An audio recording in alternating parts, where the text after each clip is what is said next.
आज के मेरी मोटिवेशनल वीडियो का टॉपिक है quality brings name and fame. अगर आपके पास बढ़िया उत्तम चीज़ है तो आपका नाम और शोहरत आपको मिलेगी ही मिलेगी। दुनिया आपके कदमों में होगी, आपकी मुट्ठी में होगी। हरियाणा में एक जगह है सढौरा, वहाँ पर एक व्यक्ति समोसे बेचता है। उसने 2 दुकानें इस काम में लगाई हुई हैं। एक दुकान में एक अलमारी लगाई हुई है, उसमें 7 उसने बड़े बड़े प्लेटें लगाई हुई हैं। उनमें उसका एक नौकर है जो मैदे से पेड़े बनाता है, उनमें समोसे का मिश्रण भरता है और उसके ढेर लगाता रहता है। फिर वो दूसरे कमरे में उस हलवाई के पास ले जाता है, वो एक एक प्लेट को गर्म तेल में डालता रहता है, समोसे तलता है और फिर वो एक प्लेट में 2 समोसे फोड़ता है, उसमें आलू चटनी दही वगैरह डालता है और लोगों को बेचता है। सारा दिन लाइन लगती है और लोग उसकी तारीफ करते हैं कि बढ़िया है।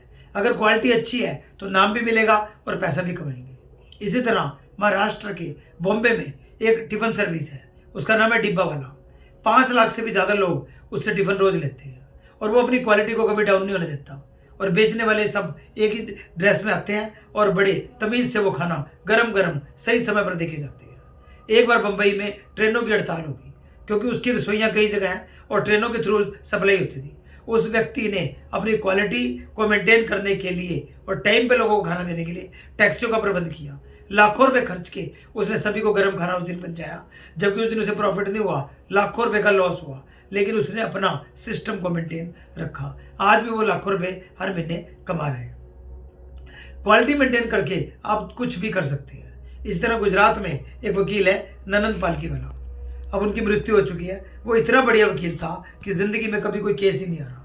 इतनी मेहनत करता था, वो वही केस लेता था जिसको वो जीत सकता था। उसने पता नहीं कितने लोगों को कितने केसों में जितवाया। फिर बाद में देश के जो कॉरपोरेट्स हैं, बड़े बड़े अमीर आदमी हैं, अपनी इज्जत के लिए जो केस लड़ते थे उसमें उसे वकील करते थे, उसने लाखों रुपया कमाया। इसी तरह हमारे देश में वकीलों की देश की तरफ से जो पूरी यूनियन है, बार काउंसिल ऑफ इंडिया, उसका प्रधान है मनन कुमार मिश्रा। वो लगातार 7वीं बार चुनाव जीतता। वही क्यों जीतता, कोई और क्यों नहीं जीतता? क्योंकि उसके अंदर इतनी अच्छी क्वालिटी है कि लोग ये सोचते हैं कि वकीलों की भलाई के लिए जो काम वो कर सकता है कोई और कर ही नहीं सकता। तो मेरी आपसे रिक्वेस्ट यही है कि अगर ज़िंदगी में तरक्की करनी है, फील्ड चाहे कोई भी चुनो, अपनी क्वालिटी को मेंटेन करो, उत्तम लेवल की उत्तम स्तर की चीज़ें लोगों को दो। दुनिया आपको नहीं भूलेगी और आप पैसा तो कमाओगे, शोहरत भी मिलेगी। Thank you.